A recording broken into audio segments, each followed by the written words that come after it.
નમસ્તે વિદ્યાર્થી મિત્રો, આપણી ધોરણ 9 વિષય સંસ્કૃત એની અંદર પ્રકરણ નંબર 7 પાઠ 7મો દે બરોબર. સહંતિ કાર્ય સાધિકા એટલે કે સંગઠન છે એ કાર્યને સિદ્ધ કરનારું હોય છે. આ પાઠની અંદર આપણે પહેલા ભાગની અંદર બરોબર થોડો ઘણો પરિચય મેળવ્યો અને એક પેજ જેટલું ભાષાંતર આપણે જોયું હતું. બરોબર, શું જોયું હતું હું તમને થોડુંક પુનરાવર્તન કરાવી દઉં છું એટલે તમને ખ્યાલ આવી જાય. એની અંદર આપણે જોયું હતું કે ગોદાવરી નદીના કિનારે એક મોટું સીમડાનું ઝાડ હતું. ત્યાં રાત્રિના સમયે જુદા જુદા દેશમાંથી આવેલા પશુ પક્ષીઓ ત્યાં રહેતા હતા. એ પક્ષીઓમાં એક લઘુપતનક નામનો કાગડો પણ રહેતો હતો. એ કાગડો એક દિવસ સવારના સમયે બરોબર બીજો યમરાજ હોય એની જેમ ફરતા એક શિકારીને જોવે છે અને શિકારીને જોઈને એના મનમાં ઘણા બધા વિચાર આવે છે. એવું વિચારે છે કે ભાઈ આજે સવારમાં જ મને આવા અશુભ દર્શન થઈ ગયા, મને નથી ખબર કે આ શું મને ન ઈચ્છેલું એટલે કે મેં કાંઈ જાણ્યું નથી એવું મને કાંઈક બતાવશે, આવું વિચારે છે અને એ ચિંતામાં મુકાઈ જાય છે કે કાંઈક એને એવું લાગે છે કે આજે કાંઈક અશુભ થવાનું છે, કોકની સાથે કાંઈક એવું ઘટવાનું છે, આવું એ વિચારે છે. ત્યાર પછી જોવે છે કે શિકારી છે એ શું કરે છે કે ચોખાના દાણા છે એ નીચે જમીનમાં વેરે છે અને પછી ઝાડને જમીનની અંદર ફેલાવી દે છે બરોબર. અને પોતે છે શિકારી એ ઝાડની પાછળ સંતાઈ જાય છે. આવા સમયે એટલે કે શિકારી જે આ બધું કરીને પાછી ઝાડની પાછળ સંતાઈ જાય છે, આ સમયે આકાશની અંદર કબૂતરો છે બરોબર એ ઉડતા જતા હોય છે. એમાં એક કબૂતરની વાત કરી છે કે કબૂતરનો એક રાજા જેનું નામ છે ચિત્રગ્રીવ. ચિત્રગ્રીવ નામનો કબૂતરનો રાજા છે એ પોતાના પરિવારની સાથે આકાશમાં ઉડતો ઉડતો જતો હોય છે અને એ જમીન ઉપર આ ચોખાના દાણા જે વેરાયેલા છે એ ચોખાના દાણાને જોઈ અને એ વિચારે છે કે ભાઈ અહીંયા આ ચોખાના દાણા આવા નિર્જન વનની અંદર હોય નહીં, એમ એવા દાણા છે એની સંભાવના ક્યાંથી, ચોખાના દાણા હોઈ શકે નહીં. અને એ બધાને કહે છે કે તમે બધા આના વિશે વિચારો. કબૂતરોને કહે છે હું આને સારું અથવા શુભ સમજતો નથી. આ જો ચોખાના દાણાના લોભમાં આપણે રહેશું અને એને લેવા જઈશું તો આપણું મોટું નુકસાન થઈ શકે છે. અને એ એમ કહે છે કે આપણે કોઈ પણ કાર્ય છે એ સમજી વિચારીને કરવું જોઈએ. કોઈ પણ કાર્ય વિચાર્યા વગર વિચાર્યું કાર્ય કરવું જોઈએ નહીં. અને એને સમજાવતા એક શ્લોકની સમજૂતી એને સારી એવી આપી હતી. એણે એમ કીધું હતું કે સારી રીતે પચે એવું વન, ખૂબ કુશળ પુત્ર, સારી રીતે શાસિત કરાયેલી લક્ષ્મી એટલે કે ધન સંપત્તિ બરોબર. પછી એમ કીધું સારી રીતે સેવામાં આવેલો રાજા, સારી રીતે વિચારીને બોલેલું વચન અને સારી રીતે વિચારીને જે કાર્ય કર્યું હોય એ કાર્ય લાંબા સમયને અંતે પણ વિકારને પામતું નથી, મતલબ કે નાશ થતું નથી, એને કોઈ નુકસાન પહોંચાડી શકતું નથી. તો અહીંયા લગી આપણે જોયું હતું.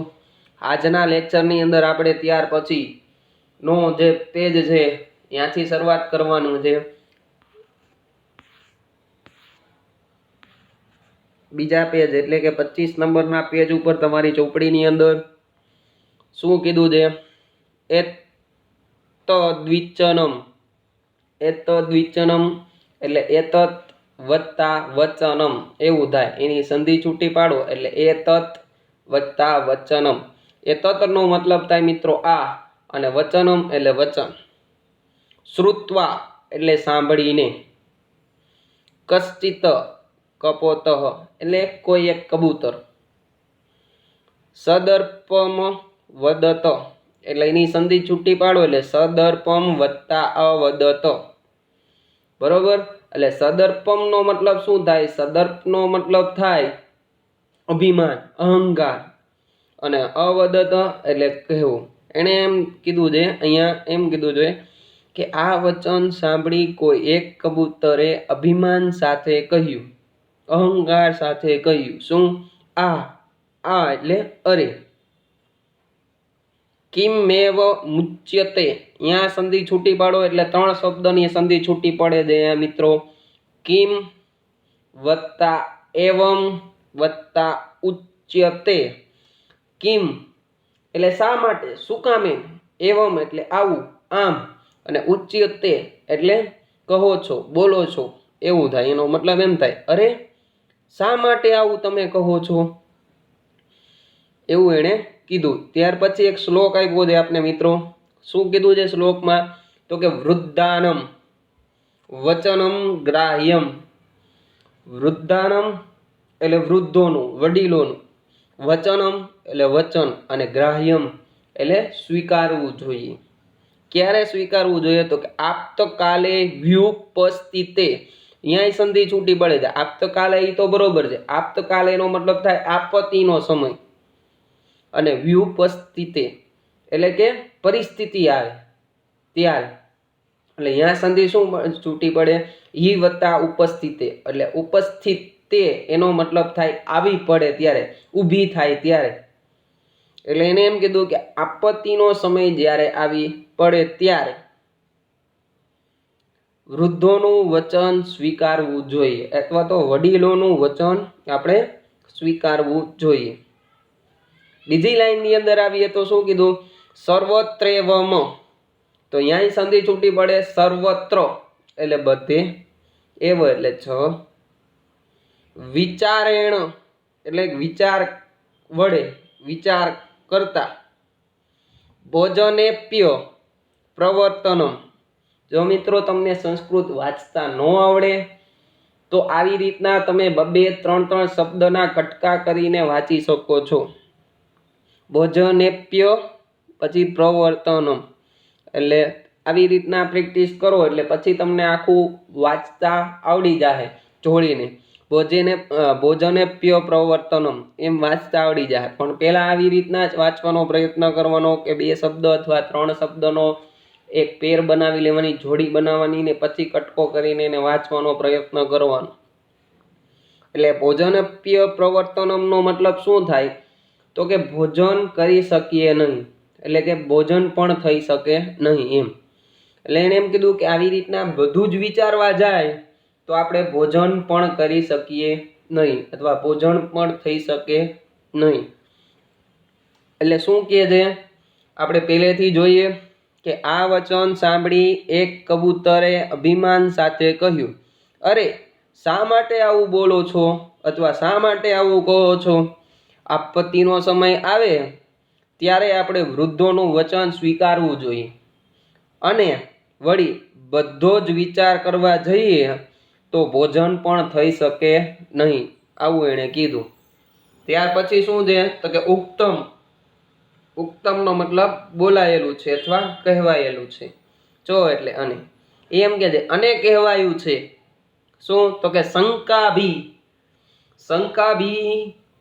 જો અહીંયા શંકાભી ઈ એમ ઉચ્ચાર થાય, ભલે પાછળ વિસર્ગ થયો એનો હ ઉચ્ચાર નથી કરવાનો. મેં ઘણી વાર કીધું છે તમને કે જેની સાથે ઈ આવ્યું હોય એ પ્રમાણે એનો ઉચ્ચાર થાય. અહીંયા બરોબર છેલ્લો શબ્દ છે, છેલ્લો અક્ષર છે, અહીંયા આપણે બરોબર સ્વરની અંદર શું આવ્યું? તો કે ઈ આવ્યું છે. તો અહીંયા શંકા ભી ઈ એવો ઉચ્ચાર થાય. હવે એનો મતલબ એવો થાય શંકાઓથી ઘેરાયેલું. આનો મતલબ શું થાય? શંકાઓથી ઘેરાયેલું. સર્વા, જો સર્વમ વત્તા અક્રાંતમ વત્તા અનમ, એટલે અહીંયા 3 સંધિ છૂટી પડે છે. સર્વમ એટલે બધું, પછી અક્રાંતમ એટલે છવાયેલું, રોકાયેલું. એટલે એમ કીધું શંકાઓથી બધું છવાયેલું છે. પછી અનમ એટલે અન્ન, પાનમ એટલે પાણી થાય. પણ અહીંયા અન્ન પાન બે ભેગું લઈએ એટલે આપણે એનો મતલબ કરશી ખાન પાન. છો એટલે અને દુર્લભમ એટલે દુર્લભ છે, જે મળવું મુશ્કેલ હોય એને દુર્લભ કહેવાય. એટલે શું કીધું છે પેલી લાઈનમાં? કે શંકાઓથી બધું છવાયેલું છે, ખાનપાન બધું દુર્લભ છે. પછી નીચે જોઈએ તો પ્રવૃત્તિ. પ્રવૃત્તિ એટલે પ્રવૃત્તિ, કુત્ર એટલે ક્યાં, અને કર્તવ્ય એટલે કરવી. શું કીધું? કે પ્રવૃત્તિ ક્યાં કરવી? જીવિતવ્યમ કથમ નું વા. જીવિતવ્યમ એટલે જીવન જીવવું. કથમ એટલે શા માટે થાય, પણ અહીંયા એનો મતલબ એમ થાય કેવી રીતે, અને નું એટલે ખરેખર. ખરેખર જીવન કેવી રીતે જીવવું, અને વા એટલે અથવા. એટલે એમ કીધું છે કે પ્રવૃત્તિ ક્યાં કરવી અથવા જીવન ખરેખર કેવી રીતે જીવવું. બે શ્લોક, અને એ અત્યાર સુધી જેટલું જોયું એટલાનું ફરીથી ભાષાંતર કરી દઉં છું. આ વચન સાંભળી એક કબૂતરે અભિમાન સાથે કહ્યું, અરે શા માટે આવું કહો છો? આપત્તિનો સમય આવી પડે ત્યારે વડીલોનું અથવા તો વૃદ્ધોનું વચન સ્વીકારવું જોઈએ. આમ બધે જ વિચાર કરવા જઈએ તો ભોજન પણ થઈ શકે નહીં. અને કહેવાયું છે કે શંકાઓથી બધું છવાયેલું છે, ખાનપાન બધું દુર્લભ છે. પ્રવૃત્તિ ક્યાં કરવી અથવા ખરેખર જીવન કેવી રીતે જીવવું. ત્યાર પછી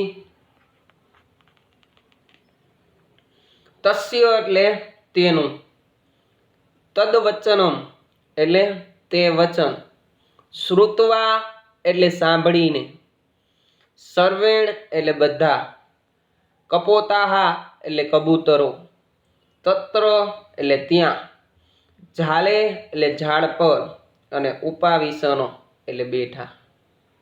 તેનું તે વચન સાંભળીને બધા કબૂતરો ત્યાં ઝાડ ઉપર બેઠા. ઈ ઝાડ એટલે આ ઝાડ જે વૃક્ષ છે એની વાત નથી.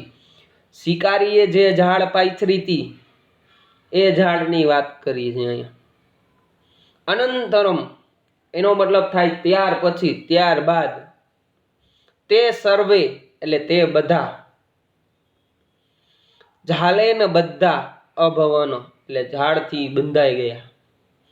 ત્યાર પછી તે બધા ઝાડથી બંધાઈ ગયા, એ ઝાડમાં બંધાઈ ગયા.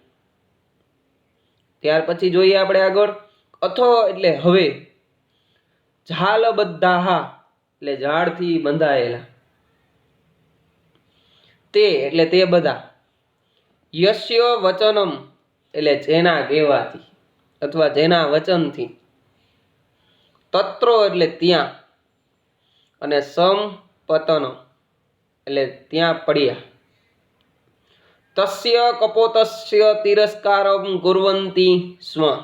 તસ્ય કપોતસ્ય એટલે તે કબૂતરનો, તિરસ્કારમ એટલે તિરસ્કાર, અને કુર્વંતી સ્મ એટલે કરવા લાગ્યા.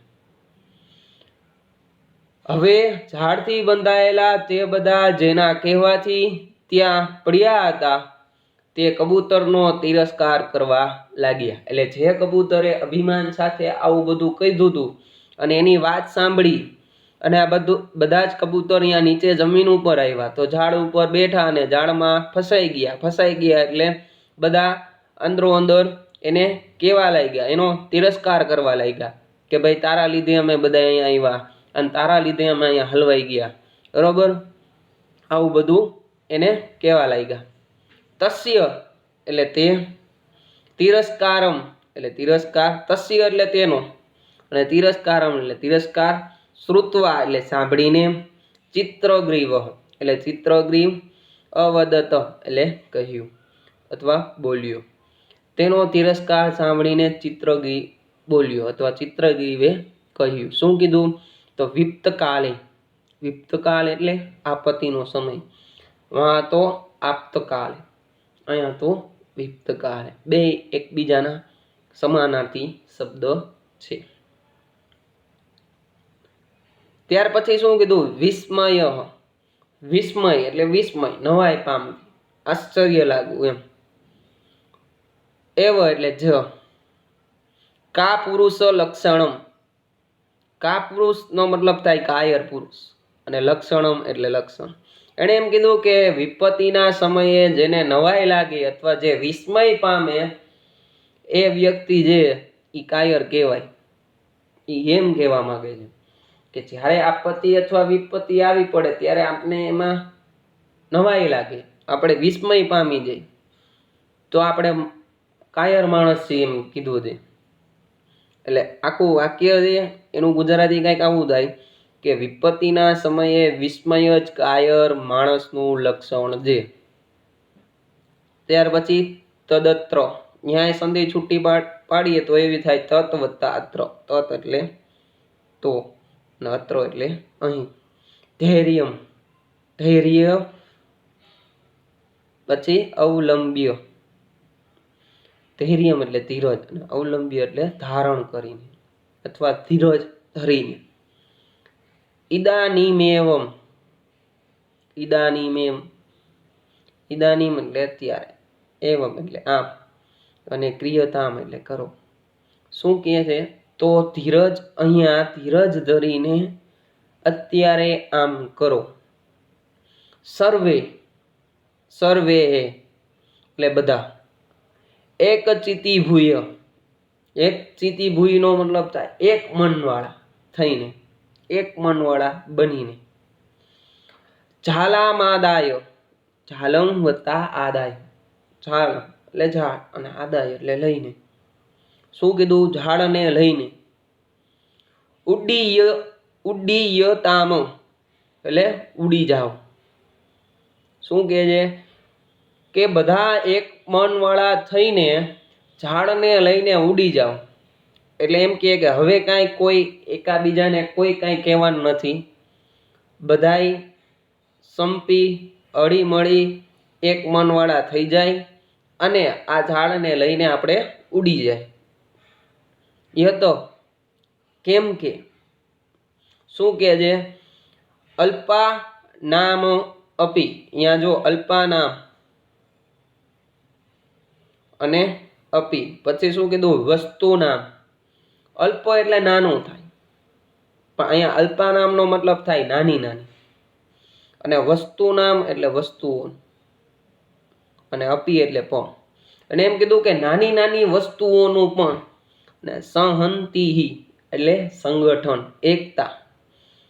નાની નાની વસ્તુઓનું સંગઠન પણ. કાર્ય સાધિકા, કાર્યને સિદ્ધ કરનારો હોય છે.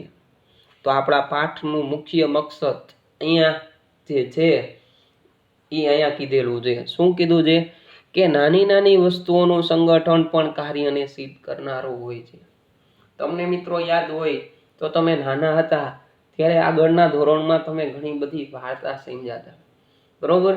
તેમાં એક હું તમને નાનકડો બરોબર ટોપિક છે, નાનકડી એમથી વાર્તાનો પ્રસંગ છે કે ભાઈ એક વૃદ્ધ માણસ હોય છે, એની મરણ પથારીએ પડ્યો હોય છે.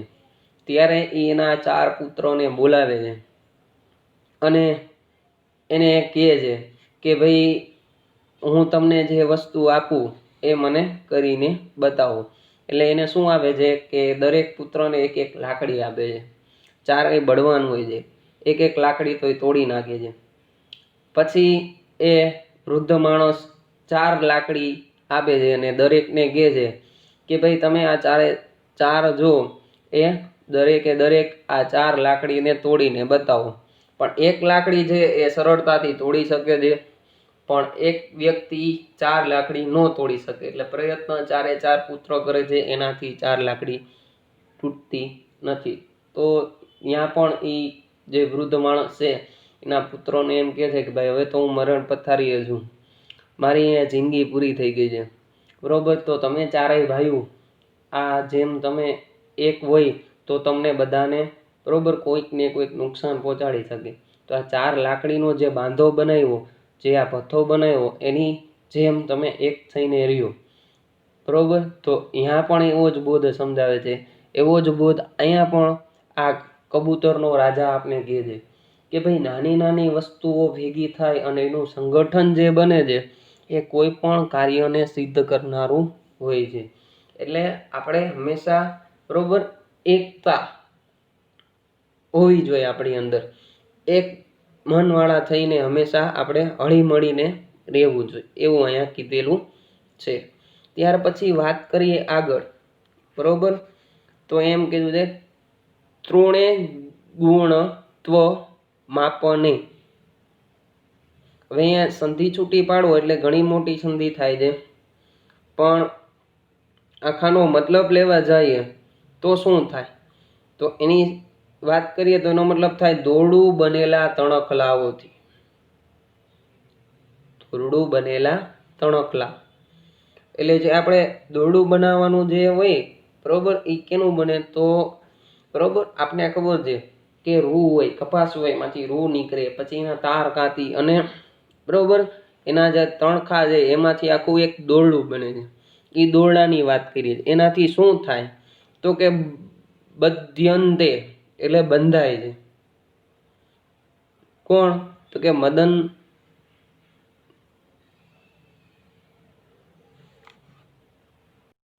મતદંતીનો મતલબ થાય મિત્રો મોટા મહાકાય હાથી. એને એમ કીધું કે દોરડું બનેલા તણખલાઓથી મોટા મહાકાય હાથીઓ પણ બંધાય છે. આખાનું આપણે કરીએ તો ખ્યાલ આવે કે નાની નાની વસ્તુઓનું સંગઠન પણ કાર્યને સિદ્ધ કરનારું હોય છે. અને બીજી વાત કરી બીજી લાઈનમાં કે દોરડું બનેલા તણખલાઓથી મોટા મહાકાય હાથીઓ પણ બંધાઈ જાય છે. ઇતિ એટલે એમ, વિચિંત્ય એટલે વિચારીને, સર્વે એટલે બધા, કપોતાહ એટલે કબૂતરો, ઝાલા માદાય એટલે ઝાડને લઈને, અને ઉત્પત્તિતાહ